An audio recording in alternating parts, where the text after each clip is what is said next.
इस वीडियो को लाइक करें, हमारे चैनल को सब्सक्राइब करें, बेल आइकन जरूर प्रेस करें हमारी न्यू वीडियो सबसे पहले देखने के लिए।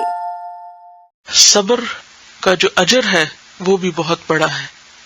आमतौर पर इंसान को सब्र की जरूरत कब पेश आती है? जब उस पर जुल्म होता है। इस सिलसिले में एक वाकया आपके साथ शेयर करूंगी जो आप ही में से किसी ने लिखा है। मुझे नहीं मालूम कि वो अपना नाम बताना पसंद करेंगे या नहीं। बहरहाल किस तरह जुल्म पर इंसान सब्र करता है तो नतीजा कैसे सामने आता है। कहते हैं कि आजकल हम सूरह नूर पढ़ रहे हैं तो मुझे एक छोटा सा वाकया याद आ गया।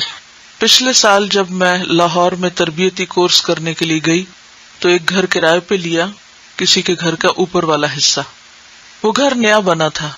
मैंने 2 दिन में जल्दी जल्दी सारा घर सेट किया ताकि सुकून से कोर्स कर सकूं। जब दाखिला लिया तो मालिक मकान बहुत नाराज हो गई कि ये नया घर है और तुम सारा दिन बंद करके चली जाती हो। उसने कहा कि जो सफाई वाली मेरी है तुम भी वही रखो ताकि वो मेरी मर्जी के मुताबिक सफाई करे। मगर वो सुबह आती थी, मैंने इतवार के लिए उसको रख लिया और रोजाना खुद वापस आके सफाई करती। एक दिन वॉशरूम का गटर बंद हो गया क्योंकि नया घर था, अभी रेत सीमेंट पाइप वगैरह से न निकले थे। मेरी बेटी बीमार हो गई, उसको कै आई तो भागकर उसने वॉशरूम के बेसन में कै कर दी।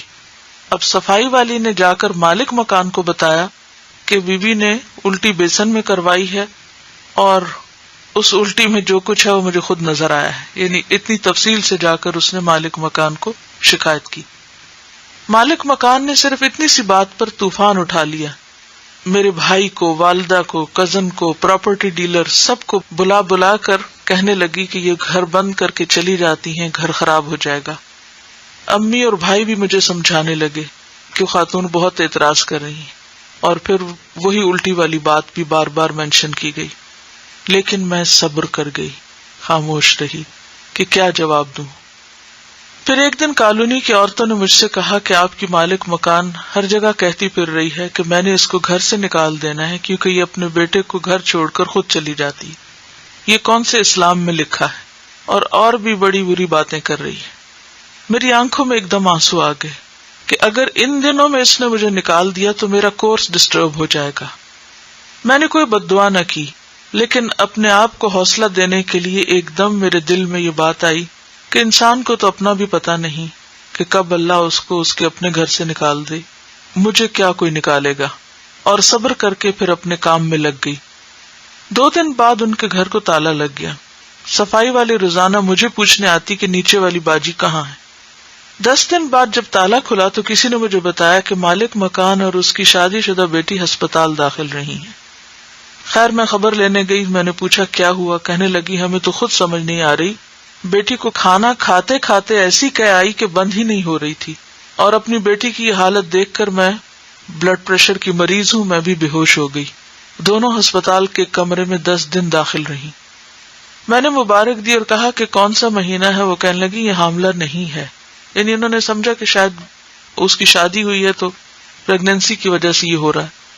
डॉक्टर खुद भी परेशान थी कि ये किस किस्म की कै है। सारा गला छिल गया और काफी दिन तक खाना वाना भी न खा सके। जब मेरी वालिदा और भाई को ये किस्सा मालूम हुआ तो मुझे कहने लगे कि आपने उससे पूछना था कि कै किस जगह करवाई थी। यानी जब उनको कै आ रही थी तो उन्होंने कहा की। और जो सब मुझे बुरा कहते थे उन सब ने अपनी आंखों से ये सारा किस्सा देखा और हैरान रह गए। मैंने मालिक मकान पे जाहिर भी ना किया कि मुझे किसी शिकायत का मालूम है और न ही कुछ जतलाया कि कहाँ कहाँ मेरी बातें की गई हैं। अल्हम्दुलिल्लाह अल्लाह ताला ने खुद ही सबको समझा दिया। मैंने सब्र सिर्फ इसलिए किया था कि मैं कुरान पाक की तालिब इल्म हूँ। अगर मेरे से कोई गलत बात मुंह से निकल गई तो इस्लाम का नाम बदनाम होगा कि दीन पढ़ने वाले ऐसे होते हैं, अलहुदा वाले ऐसे होते हैं। अब मुझे यहाँ मालूम हुआ कि उसी कॉलोनी में अलहुदा की ब्रांच खुल गई है और सबसे ज्यादा खुशी की बात यह कि मेरी वालिदा भी उसमें दाखिल हो गई है। मुझे फोन पे बताया गया कि बहुत अच्छा लग रहा है और सबक याद करने का तरीका पूछ रही थी। अल्हम्दुलिल्लाह। तो बात यह है कि इसको कहते हैं सब्र, कि जब आप पर नारवा किस्म का इल्जाम लगे और बेजा किस्म की आपके खिलाफ बातें की जाएं और आप उस मौके पर अपने रवैये को मनफी ना होने दें।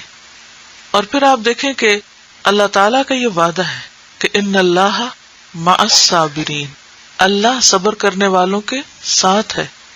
اور جس کے ساتھ اللہ کی مدد ہو جائے وہ وقتی طور پر امتحان سے تو گزر رہا ہے، تکلیف تو ہے، لیکن ناکام نہیں ہو سکتا.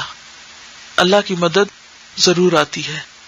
اور بعض اوقات اللہ تعالیٰ ایسے حالات پیدا کر دیتا ہے کہ انسان کے اوپر آنے والے الزام اور خاص طور پر دین کا کام کرنے کی وجہ سے جو بے جا اور ناروا باتیں کی جاتی ہیں، کیونکہ وہ حدیث بھی آتی ہے نا کہ 3 لوگوں کی مدد کرنا اللہ کے ذمہ ہے.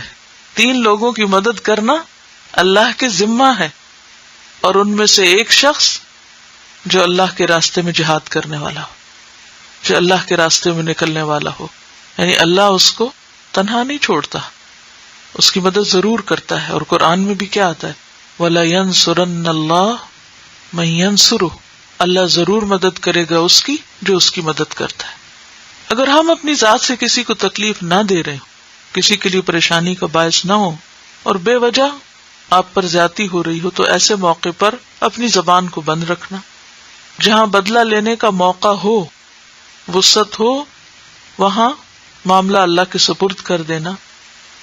تو بات یہ ہے کہ صبر اگرچہ مشکل کام ہے لیکن اس کا اجر بہت بڑا ہے.